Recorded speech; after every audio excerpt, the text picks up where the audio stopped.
Que a doce e maravilhosa paz do Senhor Jesus esteja no seu coração. Eu sou o professor Egivanildo Tavares, falo aqui da Assembleia de Deus em Santa Rita, na Paraíba, que é liderada pelo pastor Djalma Silva. Seja muito bem-vindo a mais uma aula da nossa escola bíblica. Estamos estudando o livro do profeta Ezequiel e hoje vamos para a lição de número 5, que traz o tema contra os falsos profetas.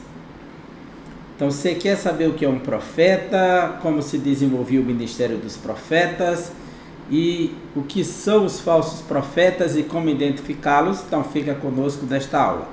Será uma lição muito rica e vamos falar do falso profeta, do contexto do profeta Ezequiel, que é no século VI a.C., que ele está lá na Babilônia, na região de Tel Abib, no sul da Babilônia e no norte de Nippur, junto ao rio Quebar. As margens está lá uma aldeia onde ele está fazendo parte dos exilados que foram levados de Judá para essa região. E lá o Senhor vai lhe dar muitas visões, revelações acerca do destino de Jerusalém, que está do outro lado do mundo onde Ezequiel está. Ele está no leste, Jerusalém fica ao oeste, na outra parte do braço ocidental do crescente fértil, e onde está Jeremias profetizando em Jerusalém e Ezequiel lá na Babilônia. E o tema de hoje é contra os falsos profetas. A nossa lição ela vai trabalhar 3 capítulos e no primeiro vai conceituar o termo profeta. O que é profeta à luz do hebraico, do grego, e depois refletir a respeito dos falsos profetas. E terceiro, conscientizar a respeito das mensagens falsas em nosso contexto na atualidade, que é a questão da aplicação desta lição. Então, uma lição muito rica, muito ampla sobre este tema e dentro de um contexto muito significativo para todos nós. O livro do profeta Ezequiel, do capítulo 9 ao capítulo de número 12, que o tema hoje é em cima do capítulo 13, né? De 9 a 13, na realidade, será em cima do capítulo 13. Do 9, ele mostra a glória de Deus se afastando do templo para descer o castigo de Deus sobre o seu povo. E ali são convocados os destruidores, que são 6 homens vestidos de branco com armas destruidoras e um com um tinteiro na mão, marcando somente os remanescentes que irão escapar. No capítulo 10, as brasas de fogo que são removidas das rodas da carruagem divina da revelação e do altar e são espalhadas sobre Jerusalém, que é símbolo do juízo, e a glória de Deus que se afasta da cidade e do templo. No capítulo 11, o juízo dos líderes e a promessa de restauração. Ou seja, a liderança de Jerusalém será punida, principalmente 25 anciãos que estavam liderando todo um trabalho de paganismo dentro da cidade. E nesse mesmo capítulo há uma promessa de restauração, uma proposta da nova aliança que Deus faz com a sua nação. No capítulo 12, ele faz a descrição para Ezequiel na Babilônia, como será o cativeiro, a finalização do cativeiro. Ezequiel faz parte, provavelmente, da segunda leva. Teve a primeira leva em 605, a segunda leva em 597 e a destruição que se dará em 587. Então, Ezequiel está profetizando num período antes da queda de Jerusalém e da destruição. E no capítulo 12, Deus manda ele pegar uma mochila, uma bolsa de alguém que vai para o exílio, que é a única coisa que pode levar, e ele vai simbolizar isso para os cativos na Babilônia. Ele vai fazer um buraco na parede, uma brecha, e vai passar por ela a sua bolsa apertada e sair como quem está ainda cativeiro sem poder levar nada. Então, esse capítulo é bastante simbólico e demonstrando como serão aqueles que vão escapar, que vão fugir para outras nações sem destino, com uma simples bolsa nas costas, a bolsa do exílio. Então, ele representa isso como a punição e a ira de Deus caindo sobre a rebelde, profana Judá, que se rebelou contra a vontade de Deus. E no capítulo 13, a profecia recai justamente sobre os falsos profetas, aqueles dissimuladores ou disseminadores, na realidade, disseminadores de falsas mensagens, falsas esperanças para o povo. O capítulo está dividido em duas partes, de 1 a 16, que ele faz profecias contra os falsos profetas. Do capítulo 17 a 28, contra as falsas profetisas. Ou seja, havia homens profetizando e havia mulheres profetizando e tirando proveito dessa mensagem falsa e construindo falsas esperanças para o povo. Então, o capítulo 13, ele tem 28 capítulos, de 1 a 16, profetiza contra os falsos profetas, de 17 a 28, contra as falsas profetisas. E a gente vê que os falsos profetas, eles estão alimentando o povo de falsas esperanças, eles inclusive vão tomar a atitude de subir no muro, tapar as brechas dos muros, dizer, olha, ninguém vai atacar, Jerusalém está segura. Eles já tinham dito que Jerusalém é uma panela de carne, sabe, uma panela de carne acesa, no qual eles seriam a panela, aliás, eles seriam a carne que estaria dentro da panela, e a panela estaria, embora estivesse em cima do fogo para cozinhar a carne, só beneficiaria a carne, mas não iria destruir. Quer dizer, o povo estava protegido do fogo dentro da panela. E eles se enganam que Deus vai usar a mesma alegoria para aplicar que eles serão destruídos. A carne será lançada fora da panela. Então o textuário nos diz assim: e também houve entre o povo falsos profetas, como entre vós haverá falsos doutores. Quer dizer, houve.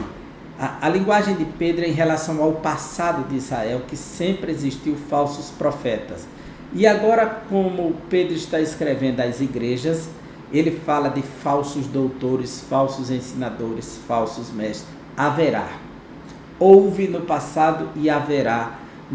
A partir do futuro próximo de Pedro começa esse processo de falsos doutores, que introduzirão encobertamente heresias de perdição, ou seja, heresias destruidoras, e negarão o Senhor que os resgatou, ou seja, eles fazem parte da comunidade, estarão no meio do povo e irão negar o Senhor que os resgatou. Eles fazem parte do povo que foram resgatados pelo Senhor, trazendo sobre si mesmos repentina perdição. Porém, a sentença dos falsos mestres, dos falsos doutores, já está decretada. Eles, ao ensinarem falsos ensinos, eles estão determinando a sua destruição, a sua condenação. O apóstolo Pedro, ele combina justamente com Judas também na sua carta, que fala dessas heresias que eles estão trazendo para dentro da comunidade, e fala da punição, que Deus sempre puniu os rebeldes, aqueles que usaram de um expediente contrário à vontade de Deus. Foi assim com Caim, foi assim com Balaão, foi assim com Coré e Datã, foi assim com os anjos rebeldes, foi assim com os habitantes de Sodoma e Gomorra. Deus sempre traz a punição para os rebeldes, os infratores, aqueles que não se amoldam à sua santa palavra. A verdade prática nos diz: os falsos profetas contrapõem a palavra de Deus e lançam dúvidas no coração do povo. É interessante notar que no na carta de Paulo aos Gálatas, capítulo 1, ele diz, lá no capítulo 1, eu estou admirado como vocês passaram tão depressa da verdade do Evangelho para outro Evangelho, o qual não é outro, senão que alguns procuram transtornar o Evangelho de Cristo. Ou seja, o falso Evangelho é uma transtornação do verdadeiro Evangelho. É quando se tenta mutilar. é um trabalho pirateado. E quando os falsos profetas se erguem, eles contrapõem a palavra de Deus, eles deixam as pessoas dominadas de dúvidas, de desconfiança, que não sabem quem acreditar, não sabem com quem está a verdade. E às vezes as pessoas querem fazer juízo de valor em relação àquilo que lhe é mais apetível, aquilo que é mais favorável, aquilo que mais se aproxima para te fazer o que é bem, o que é certo. Então, vem com aquele gosto de isso aqui combina, isso aqui está mais próximo de mim, então é mais fácil acreditar naquilo que alguém está prometendo de mais positivo para mim do que negativo.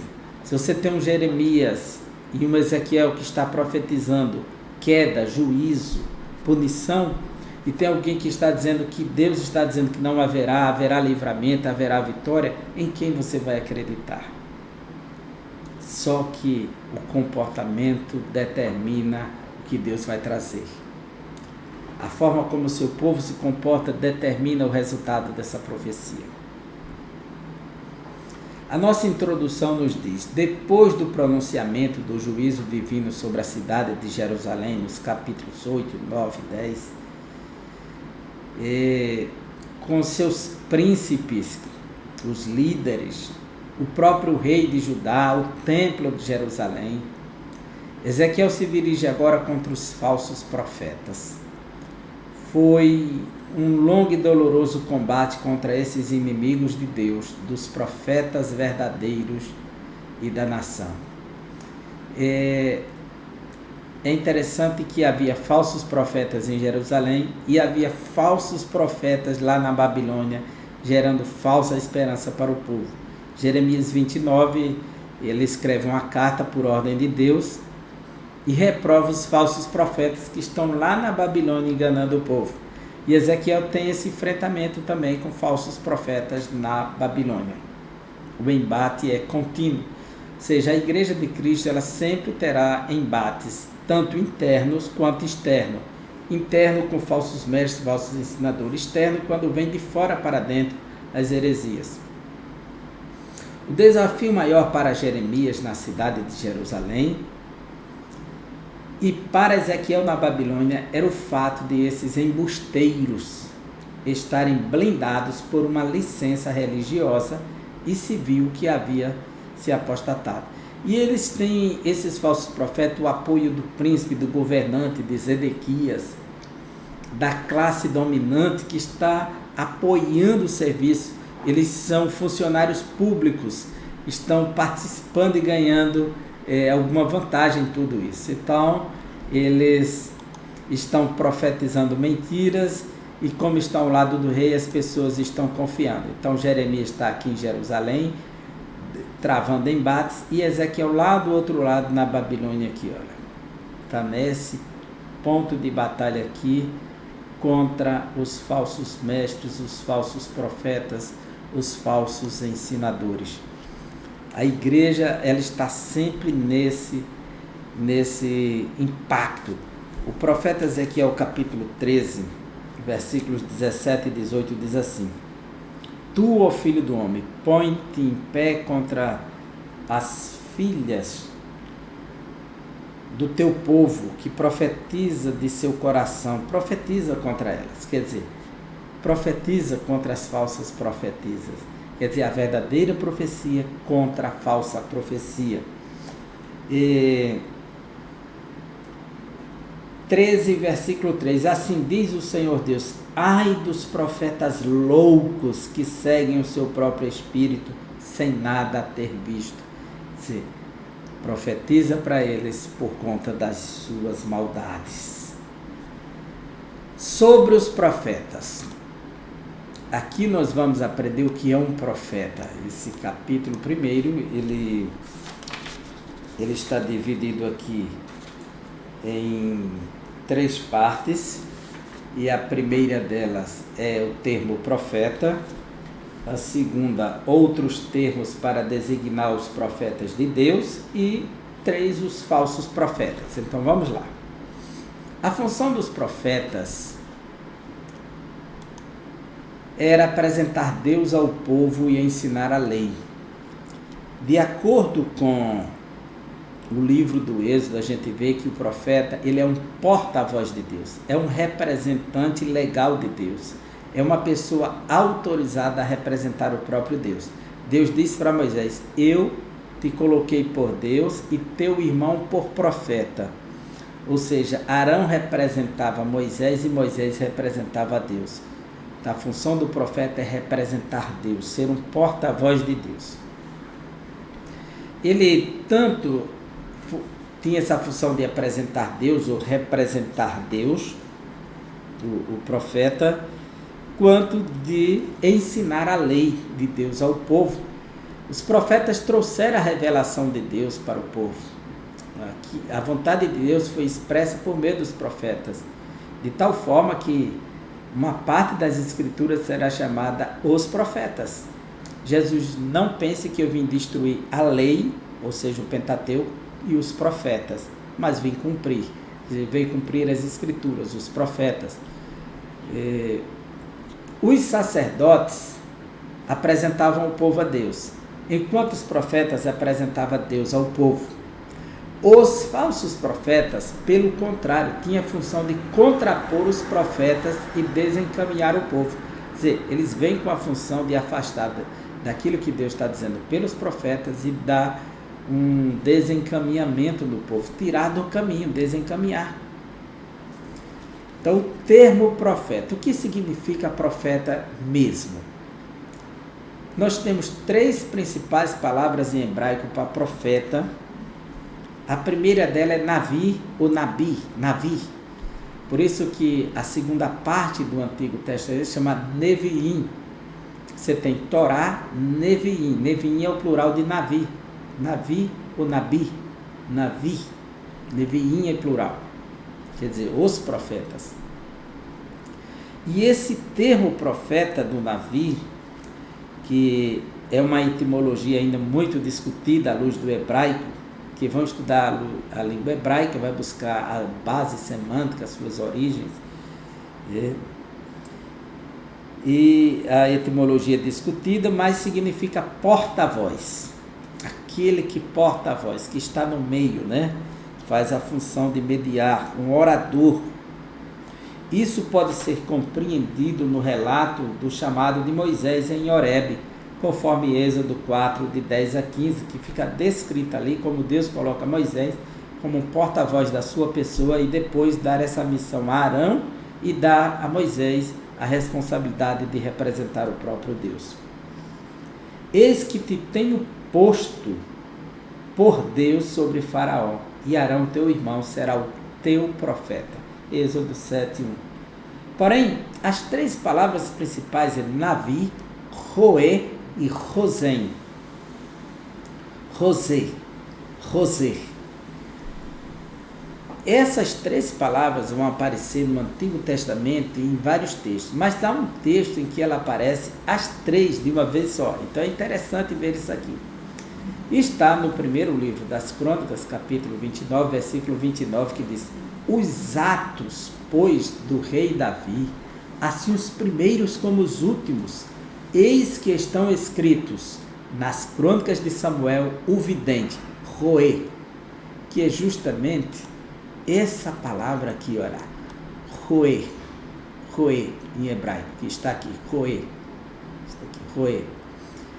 nas crônicas do profeta Natan, aqui, Navi, essa palavra aqui, Navi, e nas crônicas de Gade, o vidente, José, então está aqui, José, essa palavra aqui, José.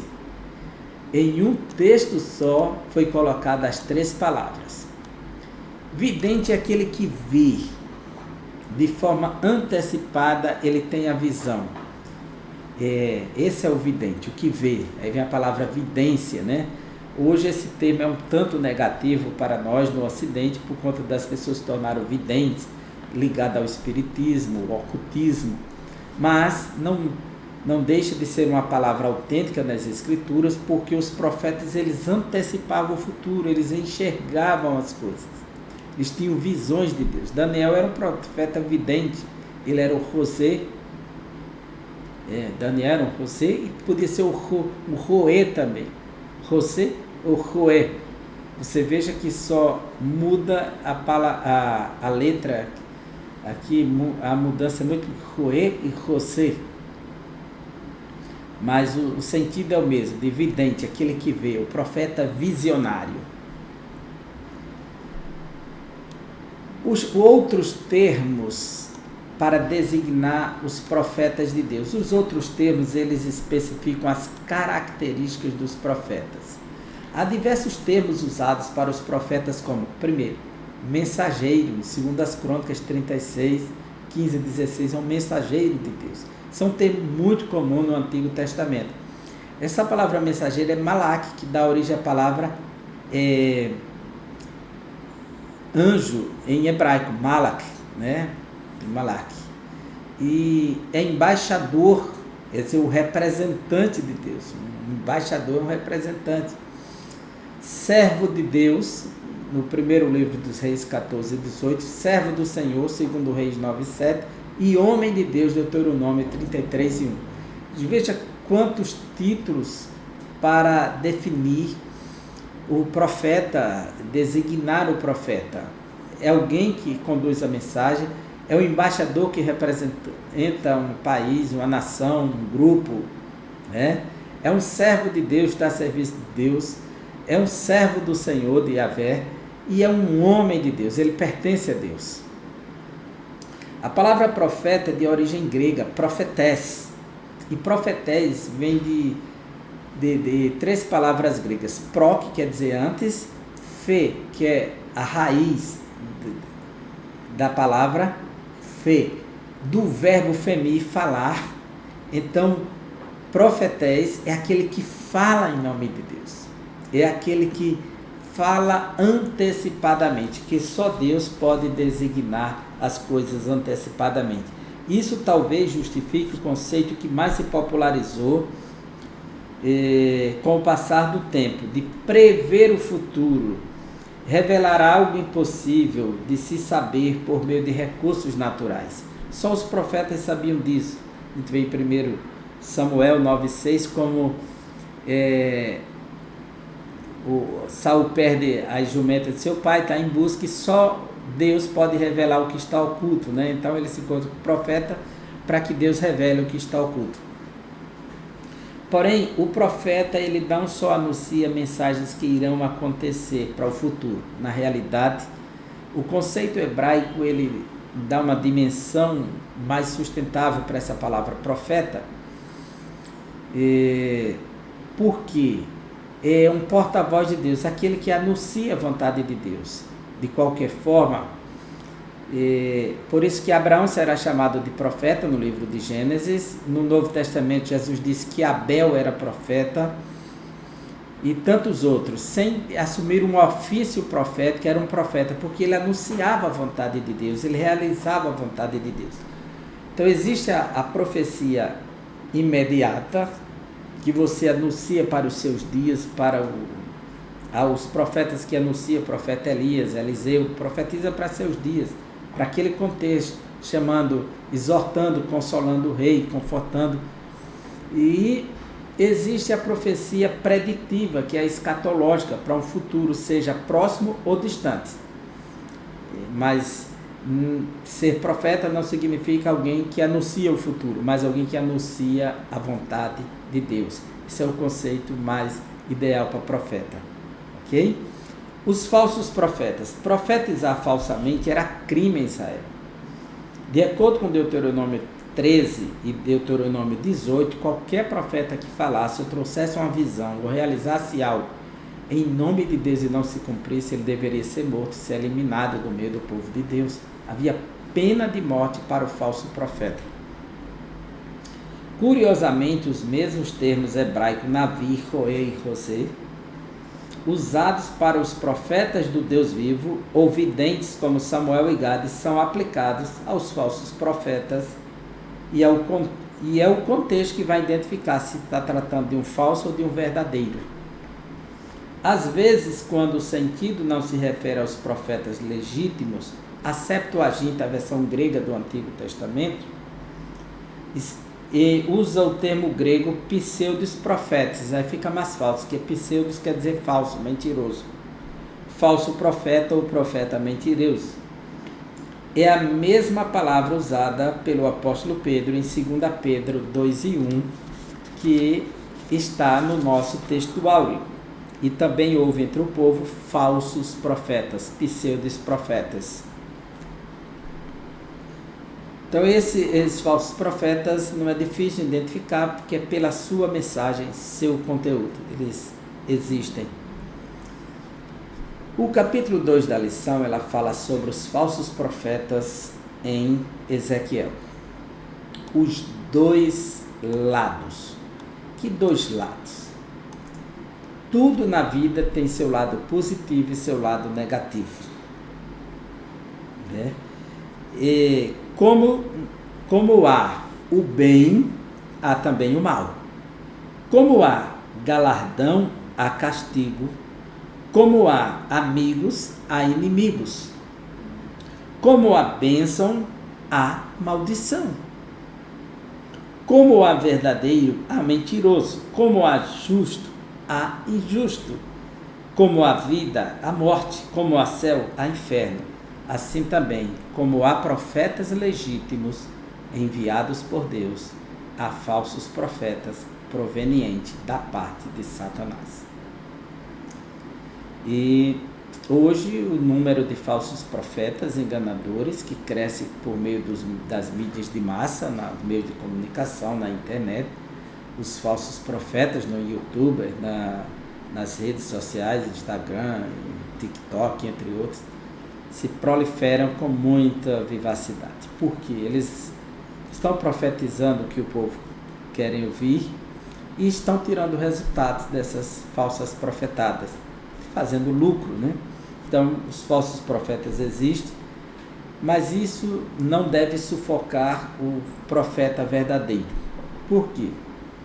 Um profeta verdadeiro, ele fala dentro do tempo de Deus, a palavra de Deus, em que Deus quer.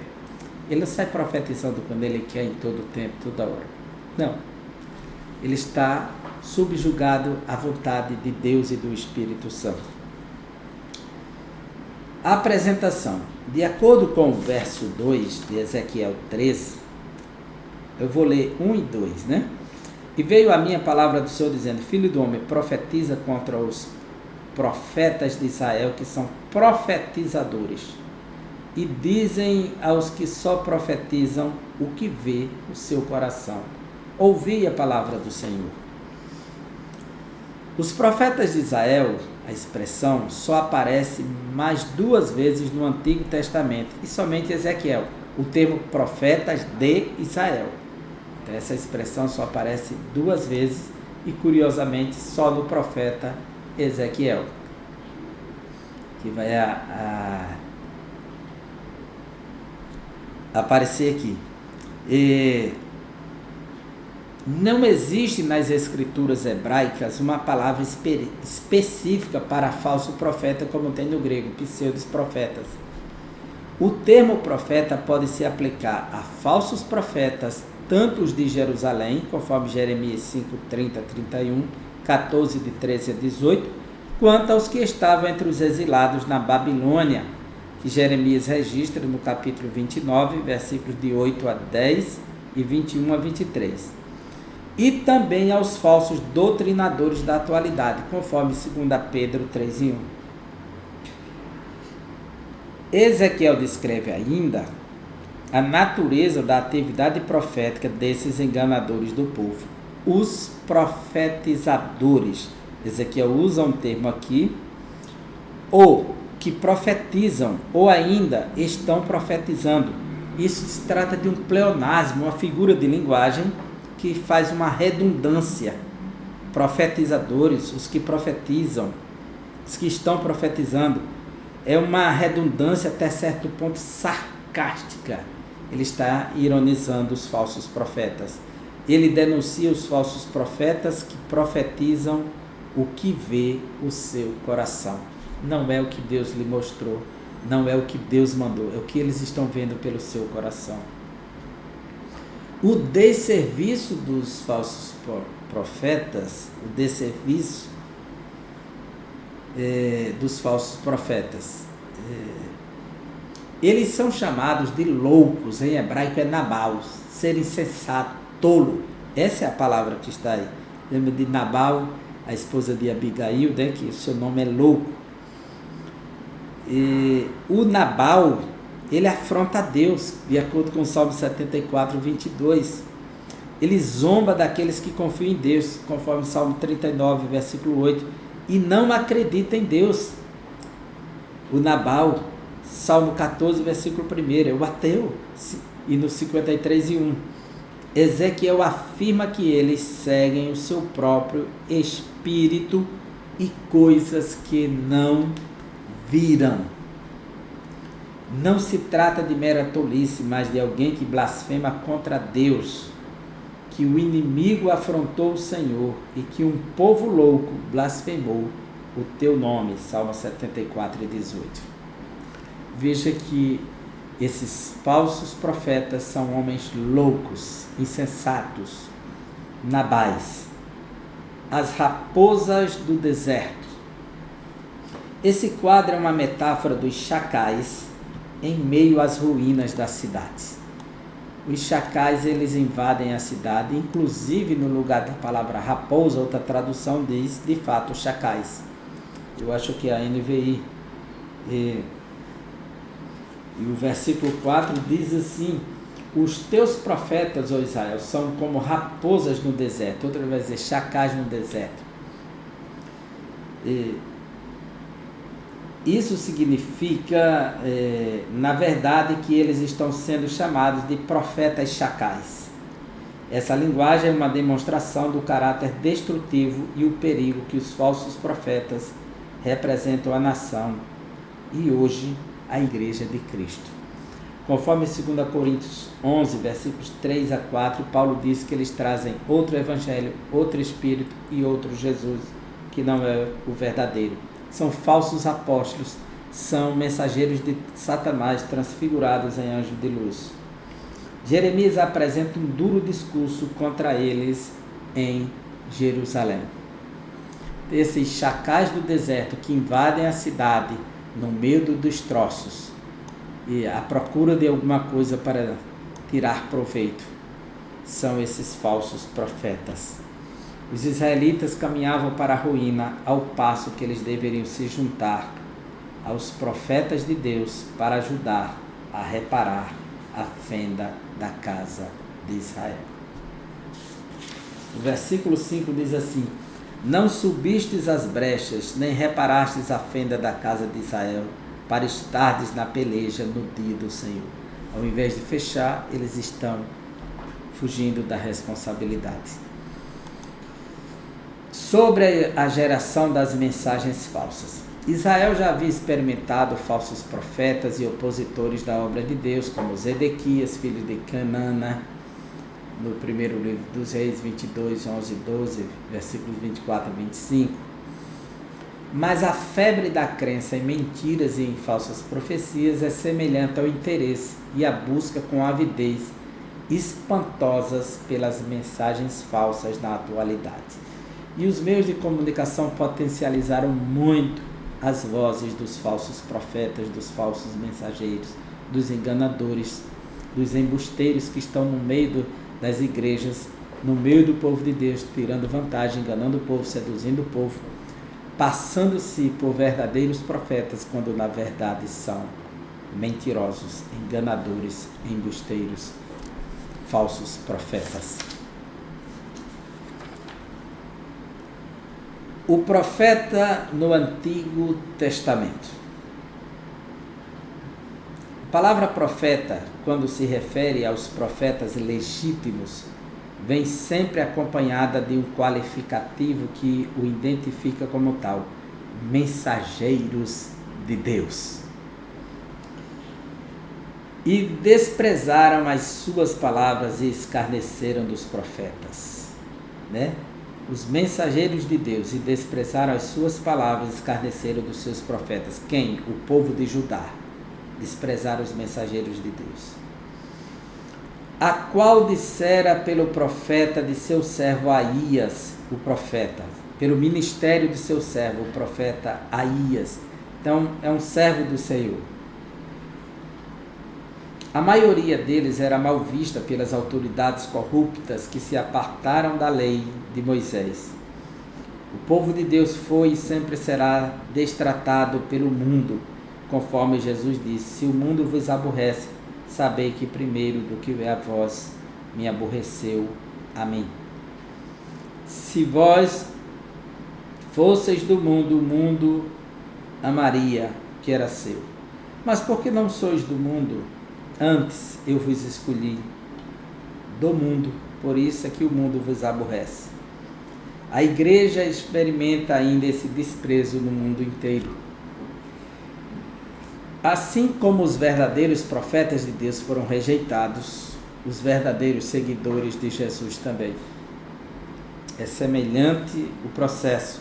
E ele avisou no Sermão da Montanha, em Mateus capítulo 5, que assim como os profetas foram perseguidos e mortos, assim também serão vocês, e bem-aventurados quando isso acontecer.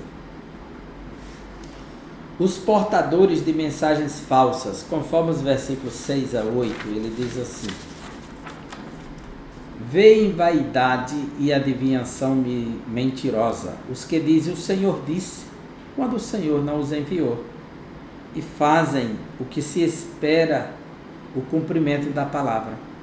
Não vedes visão de vaidade, e não falais adivinhação mentirosa, quando dizeis o Senhor diz, sendo que eu não falei? Veja como Deus está reagindo a essa ação dos falsos profetas. Versículo 8 do capítulo 13. Portanto, assim diz o Senhor Jeová: como falais vaidade e vedes a mentira, portanto, eis que eu sou contra vós, diz o Senhor Jeová. O próprio Deus se coloca em oposição aos falsos profetas, aos mentirosos.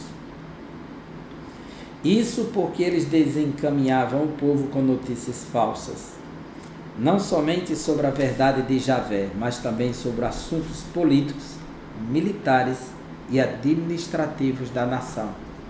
Eles estavam orientando o rei a fazer aliança com os assírios, com os egípcios, conforme o primeiro livro dos Reis 22, 11 e 12, Jeremias 28, a tomarem decisões que eram justamente uma intenção do coração deles e não da parte do Senhor. Essa mensagem desestruturava toda a sociedade, porque a decisão do rei tinha implicações nacionais, sociais, e atingia todos, como as mensagens falsas de hoje também desencaminham todo o povo. Quando um povo deixa de seguir a palavra de Deus, de seguir a orientação pela palavra de Deus, começa a buscar orientações e visões, sonhos, profecias, ele corre um sério risco de ser mal orientado. Porque se Deus quiser falar com alguém por meio da profecia, da revelação, do sonho, ele dará de forma natural, dentro da vontade dele e não dentro da minha vontade. Então Deus tem seus meios e sua hora de falar, quando e como quer, do jeito que ele quer. Para quando a pessoa sai em busca de respostas assim, e ao invés de consultar a palavra, que expressa a vontade de Deus, e aí buscar um caminho sensato para seguir, ele já está correndo o risco de ser desencaminhado pela falsa mensagem. A ira de Deus contra os falsos profetas. A sentença contra eles vinha desde Moisés, que já estava escrito, Deuteronômio 13, que seria morto o falso profeta. Capítulo 18 também. Falar em nome de Javé sem que ele tivesse autorizado era crime, mas parece que isso não intimidava os falsos profetas, porque se sentiam favorecidos pelos governantes. O seu emprego, os seus apanágios, a vida de luxo, a zona de conforto, o status de estar ao lado do rei, dos sacerdotes, talvez fosse mais importante do que a própria verdade. A Bíblia diz no Evangelho de João, capítulo 12, que muitos fariseus creram em Jesus, que ele era o Cristo, mas para não perder a posição na sinagoga, não o seguiram, porque amaram mais a glória dos homens do que a glória de Deus. Está lá no João 12, 42 e 43. Veja como os homens sempre fazendo uma preterição errada. Na época, eles eram funcionários públicos. Está claro aqui no livro de Ezequiel, capítulo 13, versículo 9 e versículo 19, que eles eram funcionários públicos. Veja o versículo 9. Minha mão será contra os profetas que têm visões falsas e que adivinham mentiras. Não estarão no conselho do meu povo, faziam parte desse grupo, não serão inscritos nos registros da casa de Deus, nem entrarão na terra de Israel. Sabereis que eu sou Deus. Quer dizer, Deus vai arrancá-los desses privilégios. E no 19, vós me profanastes entre o meu povo por punhado de cevada e por pedaços de pão, para matardes as almas que não haviam de morrer e para preservardes com vida as almas que haviam de viver, mentindo assim ao meu povo que escuta mentiras. Esse ponto aqui já é para as falsas profetisas, que começa no 17, as falsas profetisas, né? Que estão engodando o povo com as suas mentiras. Seja o falso profeta, seja a falsa profetisa. Os discípulos desses falsos profetas, ou falsos doutores, ou falsas profetisas, ainda estão por aí desencaminhando o povo e disseminando heresias. Devemos estar atentos a todos os movimentos estranhos que aparecem na igreja. Essa é a grande mensagem do profeta Ezequiel na sua aplicação para nós. Essa é uma lição, uma das mais fáceis do profeta Ezequiel até agora, né? Muito boa de lidar com ela, simples. O apóstolo Pedro deixa claro que onde há o verdadeiro, há também o falso. Como aconteceu em Israel entre os profetas no passado, isso haveria de acontecer também na igreja no futuro e no nosso presente. O boato é a propagação de uma notícia infundada, não oficial e de fonte desconhecida. O contexto mostra que divulgar informação enganosa é associação com o ímpio para se tornar falsa testemunha. Por isso que a fake news, se nós soubermos que uma mensagem é fake news e o dever de analisar antes de repassar uma mensagem para frente, é importante para não estar alimentando o engano e alegrando o inimigo de Deus. Mesmo as coisas triviais, comuns do dia a dia, podem terminar na justiça, pois elas destroem a reputação de qualquer pessoa. Tenhamos cuidados com aquilo que disseminamos, que levamos à frente, para não estarmos disseminando o erro e o engano dos falsos profetas. Que Deus abençoe você, que Deus abençoe sua aula e até a próxima lição, se Deus assim nos permitir. Um forte abraço.